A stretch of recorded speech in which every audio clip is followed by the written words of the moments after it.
کہ آئیے ہم وہ آیات پڑھتے ہیں جو اللہ تبارک و تعالیٰ نے یأجوج مأجوج کے سلسلے میں کہف کے اندر رکھا ہے، جہاں 83 آیت نمبر سے شروع ہو رہا وَيَسْأَلُونَكَ عَنْ ذِي الْقَرْنَيْنِ۔ اصل میں ایک سوال ہوا تھا یہودیوں کی طرف سے اللہ کے رسول صلی اللہ علیہ وسلم کو، گویا کہ ٹیسٹ کے طور پر کہ آپ نبی بھی ہیں یا نہیں۔ ایسے سوالات یہ کرتے ہی رہتے تھے مشرکین کے اشکال پر، یا مشرکین یہودیوں سے پوچھا کرتے تھے کہ ایسا کام کرو۔ تو انہوں نے آگے پوچھا اچھا جی آپ کو تو وحی آتی ہے، غیب کا بھی علم ہے، ذرا بتاؤ تو یہ ذوالقرنین کون ہے؟ اب یہ ذوالقرنین ان لوگوں میں تو مشہور تھا، عرب میں نہیں تھا، یہودیوں کے اندر مشہور تو تھا لیکن عرب لوگ زیادہ نہیں جانتے تھے۔ اور قرن کہتے ہیں دو چیزوں کو، ایک قرن کہتے ہیں 100 سال کو، 100 سال کو، صدی کو قرن کہتے ہیں، اور دوسرا قرن کہتے ہیں سنگ کو، جیسے گائے کی ہرن کی سنگ ہوتی ہے نا، سنگ کو بھی قرن کہتے ہیں۔ ذوالقرنین 2 قرنوں والا، 2 سنگوں والا۔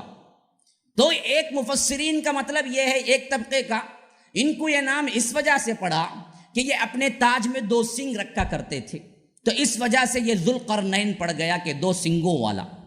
دوسرا طبقہ ہے، انہوں نے کہا کہ یہ اس وجہ سے نہیں، اصل میں ان کی زندگی 2 صدیوں پر مشتمل تھی، یعنی 200 سال جیے یہ، تو 1 صدی کو قرن کہتے ہیں، 2 صدی قرنین ہو گیا، تو ذوالقرنین اس وجہ سے ان کا نام پڑ گیا کہ انہوں نے 2 صدیاں زندگی گزاری۔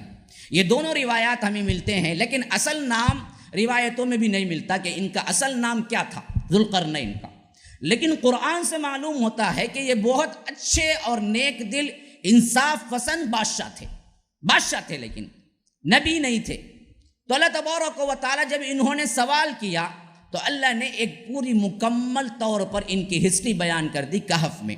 فرمایا کہ وَيَسْأَلُونَكَ عَنْ ذِي الْقَرْنَيْنِ، لوگ آپ سے سوال کرتے ہیں کہ ذوالقرنین کون ہے، قل کہہ دیجئے سَأَتْلُو عَلَيْكُم مِّنْهُ ذِكْرًا، ابھی ان قریب تھوڑی دیر میں مجھے وحی آ جائے گی، میں تمہیں کیا ہے پورا ذکر اس کا سنا دوں گا، تمہارے پاس رکھ دوں گا کہ ذوالقرنین ہے کون۔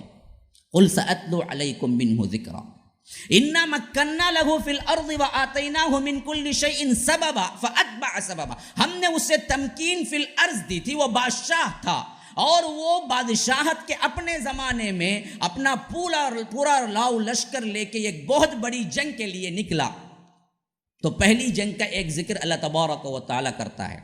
جب وہ جنگ کے لیے نکلے تو اللہ کہتا ہے کہ حتی اذا بلغ مغرب الشمس، وہاں تک وہ پہنچ گئے جہاں پر سورج غروب ہوتا ہے مغرب میں، اتنا دور تک، گویا کہ ایک سرے سے دوسرے سرے تک کا فاصلہ انہوں نے طے کیا۔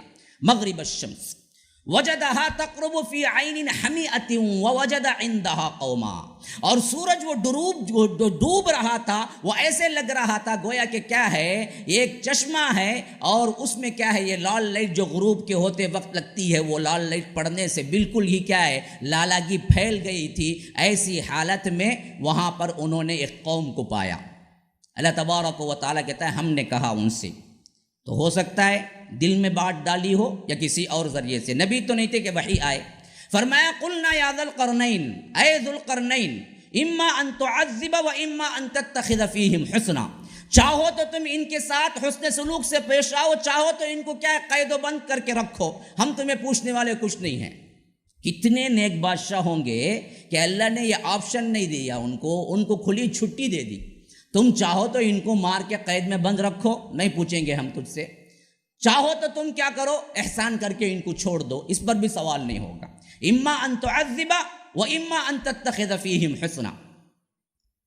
تو انہوں نے کہا کہ قال اما من ظلم فسوف نعذبه ثم يرد الى ربه فيعذبه عذابا نکرا واما من آمن وعمل صالحا فله جزاء الحسنى وسنقول له من امرنا یسرا، کہ جو کوئی بھی مجھ پر زیادتی کرے گا، میری بات نہیں مانے گا، اطاعت سے نکلے گا، میں اس کو یہاں بھی سزا دوں گا اور اے اللہ تو وہاں بھی سزا دے گا، اور جو نیک اعمال کرے گا، اچھا بن کے رہے گا، وفادار بنے گا، میں اس کے ساتھ حسن سلوک کروں گا اور اس کی یہاں کی زندگی بھی آسان ہو جائے گی۔ تو ایک معرکے کا ذکر کر دیا، پھر اللہ کہتا ہے ثم اتبع سببا، پھر دوسری تیاری کی، کسی دوسری جگہ جنگ کرنے کے لیے تیاری کی۔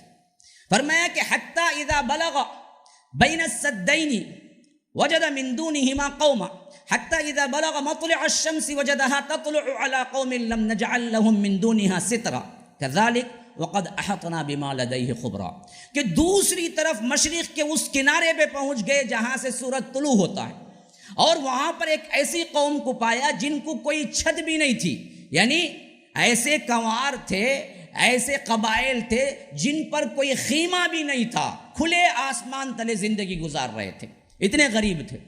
اور وہ کہاں تھے؟ مشرق کی، گویا کہ مشرق اور مغرب انہوں نے کیا ہے مسافت طے کر ڈالی تھی۔ پہلا معرکہ ان کا مغرب کی طرف تھا، اینڈنگ پوائنٹ، پھر دوسرا معرکہ ان کا طلوع شمس کی طرف تھا، مشرق کی طرف اینڈنگ پوائنٹ۔ وہاں ایک قوم کو دیکھا جو کیا ہے آسمان تلے جی رہی تھی، ایک دوسری قوم کو دیکھا جہاں پر اللہ نے کہا ان کو عذاب دو یا ان کو کچھ بھی کرو۔ دو معرکوں کا ذکر ہے، ایک مشرق میں ایک مغرب میں۔ پھر اس کے بعد فرماتا ہے ثم اتبع سببا، پھر تیسرا معرکے کے لیے، تیسری جنگ کے لیے نکلے۔ یہ تیسری بار کا اللہ تبارک و تعالیٰ ذکر کر رہا ہے۔ حتی اذا بلغ بین السدین، یہاں تک کہ وہ پہنچے۔ اب یہاں کس سمت میں پہنچے نہیں آیا ہے، پہلے بتایا ایک جگہ پہنچے مشرق میں، دوسرے بار بتایا کہ اس سے پہلے مغرب میں پہنچے، لیکن اب کہاں پہنچے یہ نہیں بتایا۔ بتایا یہ کہ دو وادیوں کے درمیان پہنچے، یعنی جو پہاڑ تھے اور درمیان میں وادی تھی وہاں پہنچے۔ بین السدین وجد من دونہما قوما لا یکادون یفقہون قولا، وہاں انہوں نے ایک ایسی قوم کو پایا جس کی زبان بھی وہ نہیں سمجھ سکتے تھے، یعنی کوئی اور ہی زبان والے لوگ تھے۔ اب اشارے سے یا ترجمان سے پتہ نہیں کیسے انہوں نے ذوالقرنین سے بات کی، پتہ نہیں، وہ آ گئے سب اکٹھے ہو کے ذوالقرنین کے پاس اور کہا کہ قالوا یا ذوالقرنین ان یأجوج ومأجوج مفسدون فی الارض، اے ذوالقرنین ہمارے پاس میں یہ یاجوج ماجوج کی قوم ہوتی ہے، بڑی فساد کرتی ہے، ہم کو کیا ہے بڑی لوٹ مار ہوتی ہے ہمارے درمیان۔ فہل نجعل لک خرجا علی ان تجعل بیننا وبینہم سدا، کیا آپ ایسا ہو سکتا ہے کہ ان کے اور ہمارے درمیان آپ دیواریں کھڑی کر کے ہمیں کیا ہے ان کے فساد سے بچا لیں گے؟ تو حضرت ذوالقرنین نے یہ سن کے کہا، اور انہوں نے یہ بھی کہا تھا ٹیکس وغیرہ پیسہ وغیرہ کچھ دینا ہے تو ہم دینے کے لیے تیار ہیں، آپ کسی نہ کسی طرح مہربانی کیجئے کہ یہ یاجوج ماجوج کے درمیان ایک دیوار کھڑی کر کے ان کے فساد سے ہمیں بچا دیجیے۔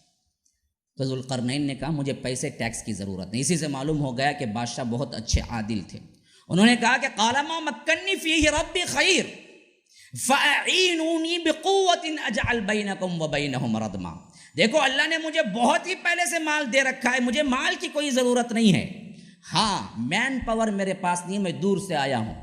فاعینونی بقوہ، تم کیا کرو مین پاور فراہم کرو مجھے، لوگ آئے میرے پاس، تمہارے لوگ دو تو میں کر دوں گا تمہارے اور یاجوج ماجوج کے درمیان ایک دیوار کھڑی کر دوں گا۔ تو انہوں نے کہا کہ مجھے پیسہ نہیں چاہیے، مین پاور دو مجھے۔ مکنی فیہ ربی خیر فاعینونی بقوت اجعل بینکم وبینہم ردما۔ پھر انہوں نے جو دیوار تعمیر کی اس کی بھی تفصیل قرآن بیان کرتا ہے۔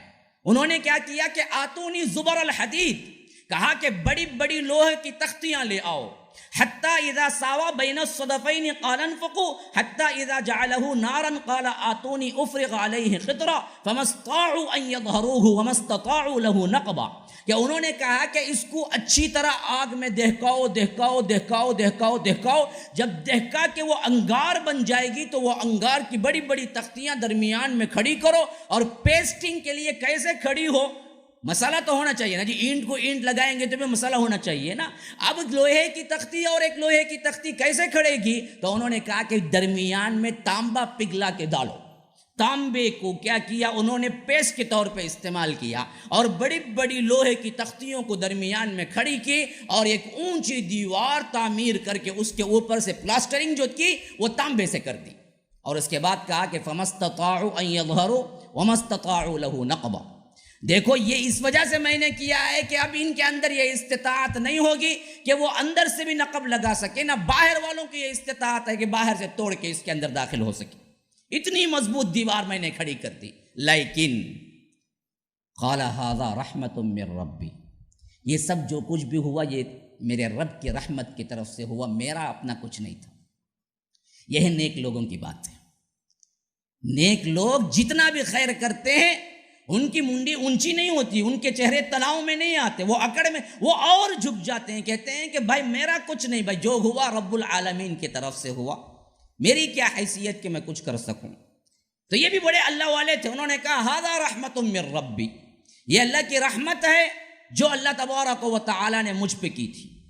اب یہ سنو، فَإِذَا جَاءَ وَعْدُ رَبِّي جَعَلَهُ دَكَّا، ایک دن ایسا بھی آئے گا جو میرے رب کا وعدہ ہوگا، قیامت کا دن، جب کہ کیا ہے یہ ریزہ ریزہ ہو جائے گا۔ کون سا؟ جو میں نے دیوار کھڑی کی۔